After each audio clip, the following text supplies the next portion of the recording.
Assalamualaikum warahmatullahi wabarakatuh. Bismillahirrahmanirrahim. Assalatu wassalamu ala asrofil anbiya wal mursalin wa ala alihi wa sahbihi ajma'in. Amma ba'du.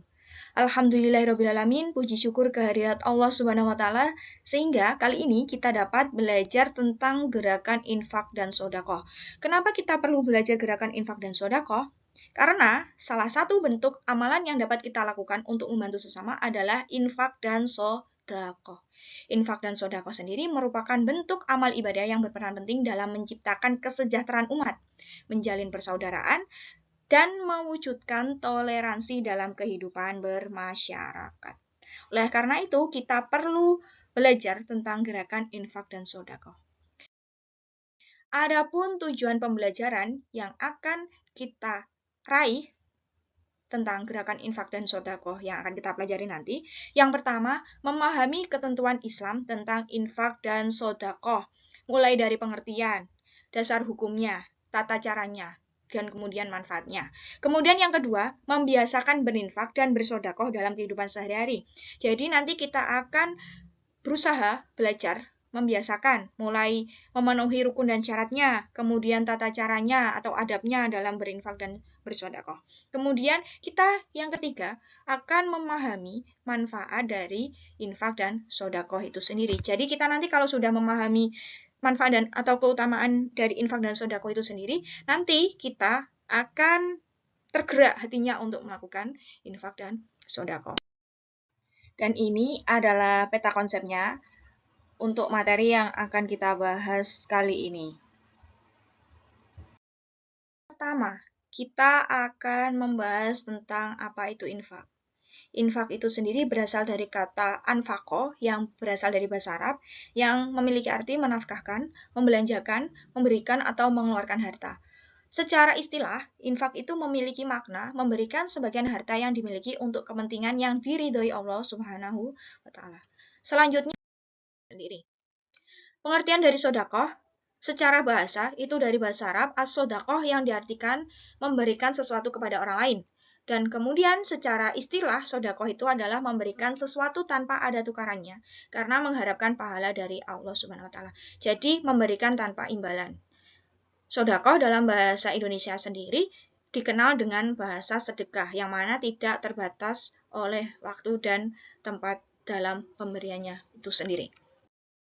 Tentang apa yang menjadi dasar kita berinfak dijelaskan pada Al-Baqarah ayat 267. Bismillahirrahmanirrahim. Ya ayyuhalladzina amanu anfiqu min thayyibati ma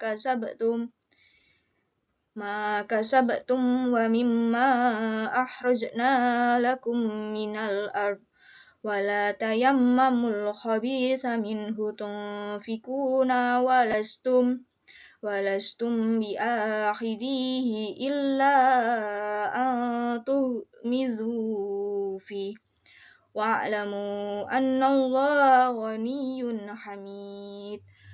Wahai orang-orang yang beriman, infakkanlah sebagian dari hasil usahamu yang baik-baik dan sebagian dari apa yang kamu keluarkan dari bumi untukmu.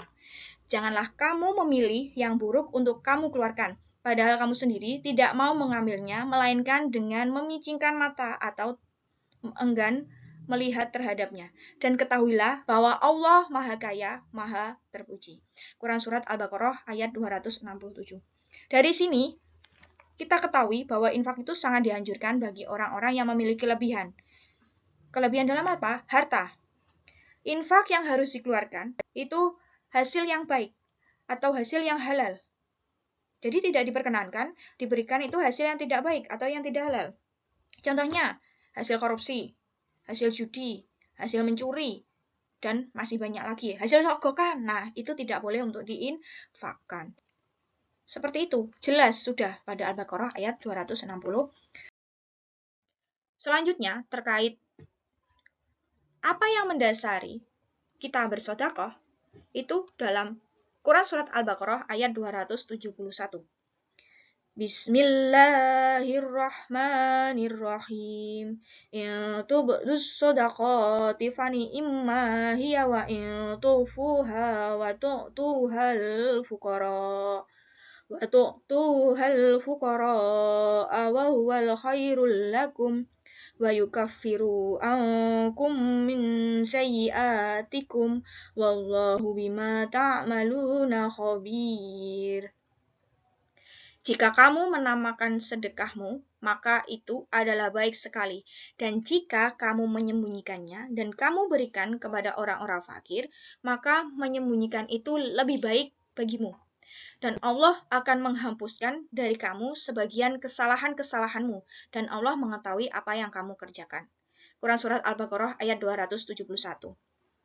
Nah, dalam Quran ayat 271 Surat Al-Baqarah ini, menjelaskan bahwa sedekah dapat dilakukan secara terang-terangan, asalkan tidak bertujuan untuk riya, melainkan bertujuan untuk memberikan contoh agar orang-orang ikut bersedekah. Contohnya apa? Bersedekah untuk pembangunan masjid, pembangunan madrasah, untuk membantu orang lain, seperti itu.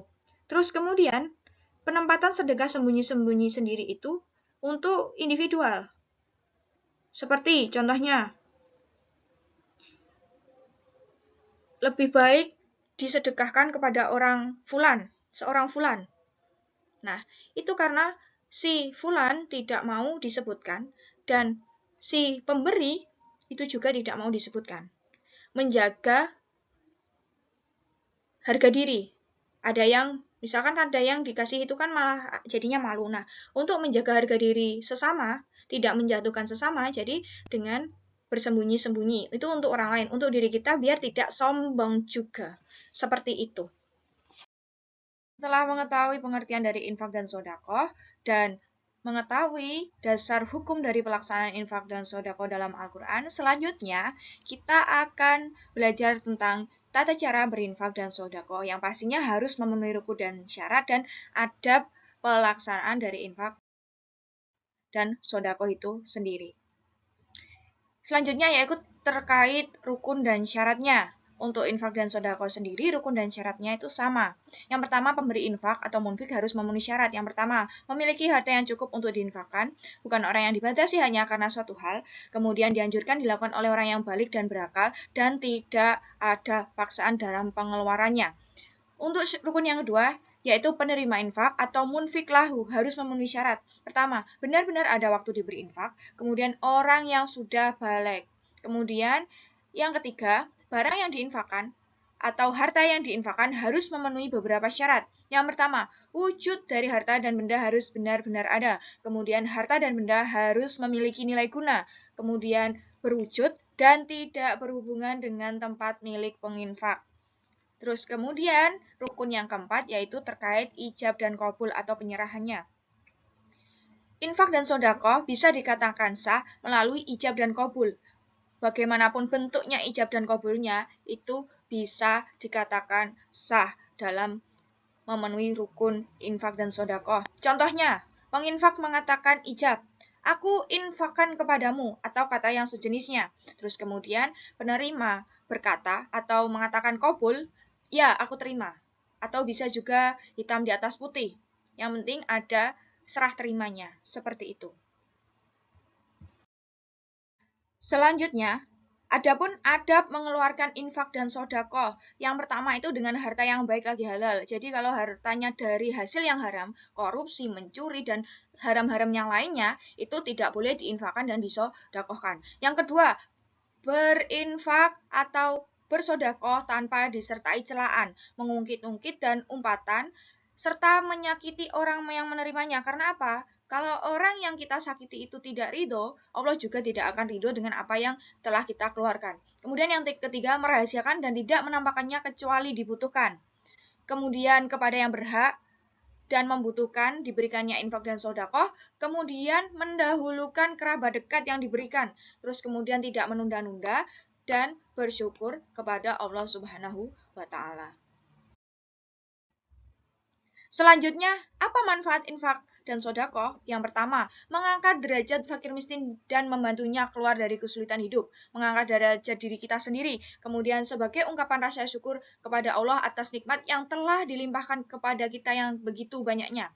Menyucikan harta, kemudian membersihkan sifat dengki dan iri dalam hati kita dan diri orang lain yang kita beri, kemudian membina silaturahim dan menghilangkan sifat kikir dan mengembangkan tanggung jawab sosial pada diri seseorang. Nah, kalau kita perhatikan, pengertian, kemudian tata cara, infak dan sodako itu sama. Terus apa yang membedakan? Yang membedakan itu terletak pada batasan dari bentuk infak dan sodako itu sendiri. Untuk infak itu hanya terbatas pada harta dan benda. Kalau sodako itu masih luas sekali. Senyum saja sudah dikatakan sodako. Sebab cakupan dari sodako itu sangat luas, terus bagaimana bentuk sodako yang baik? Yang pertama, memberikan sesuatu dalam bentuk materi kepada orang fakir dan miskin. Kemudian bekerja dengan dua tangan minimal bermanfaat untuk diri sendiri dan kemudian juga dapat membantu untuk orang lain. Kemudian yang ketiga, mendamaikan dua orang yang berselisih, menyingkirkan rintangan di jalan dan lain sebagainya. Kemudian yang keempat, membaca tasbih, tahlil, tahmid, takbir, dan istighfar. Kemudian yang kelima, menyuruh berbuat baik dan menegakkan amar ma'ruf nahi munkar. Kemudian mengucapkan perkataan yang baik, kemudian selalu berbuat kebaikan minimal dengan senyuman. Nah, selanjutnya terkait pengelolaan infak dan sodako.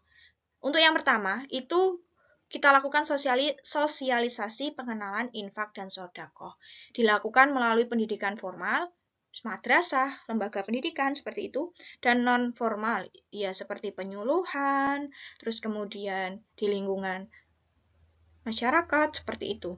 Nah, bisa juga dengan sosmed, utamanya tentang hukum, barang yang bisa diinfakkan dan disedekahkan, dan kemudian pendaya gunaannya sesuai dengan perkembangan dan kebutuhan zaman sekarang. Kemudian, di Indonesia sendiri, terkait pengelolaan infak dan sodako itu, ada badan yang menangani khusus, dan diatur dalam Undang-Undang Nomor 23 Tahun 2011 Pasal 28 yang berisi yang pertama, infak dan sodako dapat disalurkan melalui Badan Amil Zakat Nasional atau Basnas, atau Lembaga Amil Zakat atau LAS.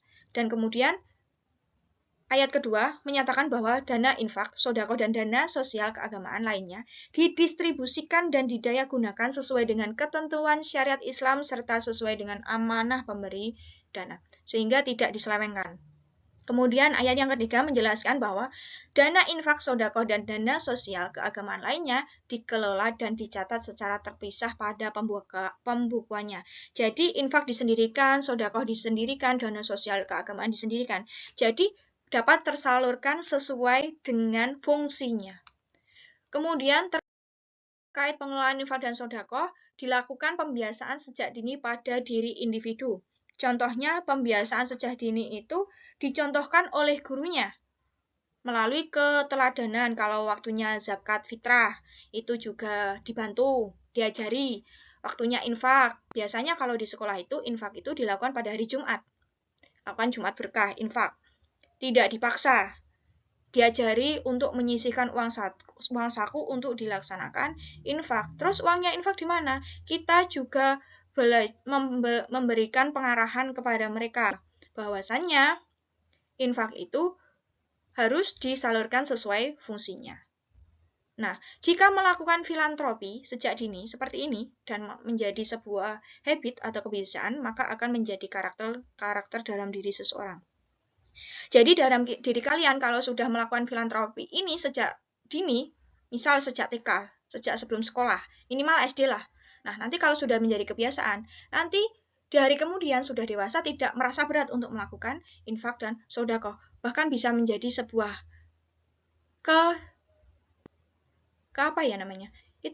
kecanduan untuk melakukan infak dan sodako itu sendiri.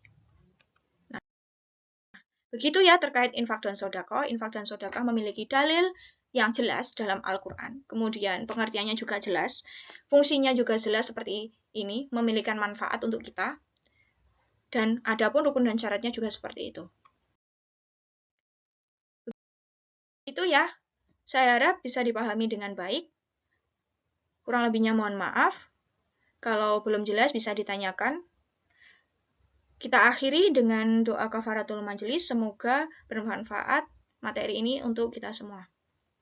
Subhanakallahumma wa bihamdika asyhadu alla ilaha illa anta astaghfiruka wa atubu ilaik.